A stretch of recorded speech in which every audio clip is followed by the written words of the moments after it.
উনি আমাদের স্টারদের স্টার ছিলেন। ওনাকে ভাই বলতে গিয়ে উনি আমাকে বললো যে না, তুমি আমাকে একটা রিকোয়েস্ট করবো, তুমি আমাকে বাবা বলো। তা সেখান থেকে আমি তাকে যখনই দেখা যায় বাবা কি অবস্থা, ওনাকে একটা আলাদা একটা গড গিফটেড বিষয় দিয়েছিলেন। সে কিন্তু অসাধারণ একজন অভিনেতা ছিলেন, যাদেরকে পেয়েছি তার মধ্যে থেকে প্রায় 95% চলে গেছে।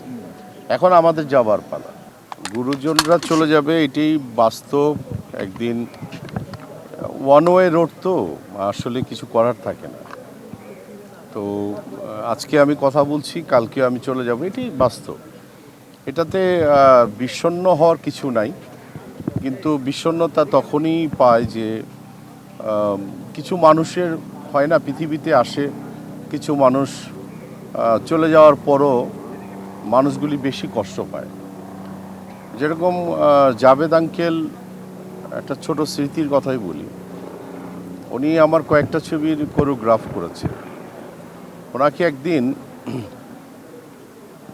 ওনাকে ভাই বলতে গিয়ে উনি আমাকে বললো যে না, তুমি আমাকে একটা রিকোয়েস্ট করবো, তুমি আমাকে বাবা বলবা। তা সেখান থেকে আমি তাকে যখনই দেখা যায় বাবা কি অবস্থা, কেমন আছো তুমি, ভালো আছি। তো দীর্ঘ প্রায় 5-6 বছরের মধ্যে অতটা কানেক্টিভিটি ছিল না আমার। আন্টির কথা শুনেছি, আর আজকে ওনার চেয়ে একটু অল্প করে আন্টির কথাই বলবো। একটি মহিলা, যে মহিলা নাকি এত জৌলুস নিয়ে চলচ্চিত্রে আসছিলেন, জাভেদ সাহেবকে বিয়ে করার পরে 42 বছর সংসার করার পরে, আমি নারীদের উদ্দেশ্যে এই কথাগুলি বলবো। বিশেষ করে নারীরা আপনারা একটু শুনে রাখেন, এরকম একটা জৌলুসপূর্ণ একজন মহিলা আমরা দেখেছি, তার জৌলসতা। 42 বছর সংসার করার পর 18 বছর যাবৎ সে অসুস্থ, কিন্তু তাকে বাচ্চা একটা শিশুর মতো করে সেবা করেছে, বড় করেছে। আন্টি বলতেছিল যে যেন কষ্ট না হয় আমার, এই জন্যই তার প্রতিনিয়ত সৃষ্টিকর্তার কাছে প্রার্থনা করতো আমাকে নিয়ে যাও।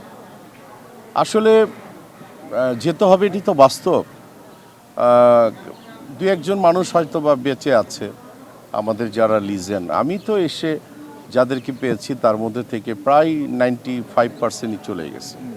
এখন আমাদের যাবার পালা। এটা আপনারা যারা যারা এখানে সাংবাদিকতা করছেন, আপনারাও একদিন যাবেন, এটি বাস্তব। কিন্তু জাভেদ আঙ্কেলের যে তার কিছু কর্মের কথা বলি ভদ্রলোকের, ওনাকে একটা আলাদা একটা গড গিফটেড বিষয় দিয়েছিলেন। ওনার উনি যখন কোরিওগ্রাফার ছিলেন, উনি যখন টেকনিশিয়ান ছিলেন, আপনারা জানেন নিশানের মতো ছবি করেছে, মালিকা বানুর মতো ছবি করেছে। সে কিন্তু অসাধারণ একজন অভিনেতা ছিলেন। এত গুণে গুণান্বিত একজন মানুষ চলে যাওয়ায় আজকে আমার মনে হয় যে আমি কিছুদিন যাবৎ আমি মক্কা থেকে আসছি, আলহামদুলিল্লাহ আল্লাহর ঘর থেকে। আমি বাংলাদেশে এসে প্রথম জানাজাটা পাচ্ছি আমি, মানে আমি এটা লাকি বলবো আমি আমার দিক থেকে, যে না, আমি এরকম একটা বরেণ্য মানুষের, আমি যাকে উনি আমাদের স্টারদের স্টার ছিলেন। আপনারা যদি আমাদেরকে স্টার বলেন, তাহলে আমি মনে করব ইলিয়াস জাভেদ হচ্ছে আমাদের স্টার। স্টারদের স্টার কেন, মানে অন্য কাউকে না দিয়ে তাকে কেন দিচ্ছেন? না, অন্য কাউকে দিব? আপনি অন্য বেলায় কি প্রশ্ন করেছেন? না, তাকে দিচ্ছেন কেন সেটা ডেফিনেটলি দিব। কেন? আপনি রশি ধরে টাইনেন না, টানা বন্ধ করেন, মানে শর্টকাটের মধ্যে শেষ করি আমরা। আপনি একটি মানে ইলিয়াস জাভেদ স্যারকে নিয়ে কথা হচ্ছে, ওনার পর্যন্ত আমরা থাকি, রাইট? তো আরেকজনকে নিয়ে যখন কথা বলবো তখন তার বিষয় নিয়ে কথা বলবো। তো উনি হচ্ছে আমাদের আইডল। একজন মানুষ চলে গেছে এবং জীবন দশায় উনি, আমার মনে হয় লাইফ টাইম পাওয়া উচিত ছিল, আর সেটা পায়নি। আক্ষেপ তো আমাদেরও, ডেফিনেটলি আমাদের আক্ষেপ। খালি কথা বলবো যে আল্লাহ সুবহানাহু ওয়া তাআলা, আপনি এই মানুষটাকে জীবন দশায় যে সম্মান দিয়েছেন, আপনি জান্নাতে ওরকমই সম্মান দান করবেন, এটুকুই বলবো। আপা যে বলে গেল যে জীবিত অবস্থায় মূল্যায়নটা করা, আপনি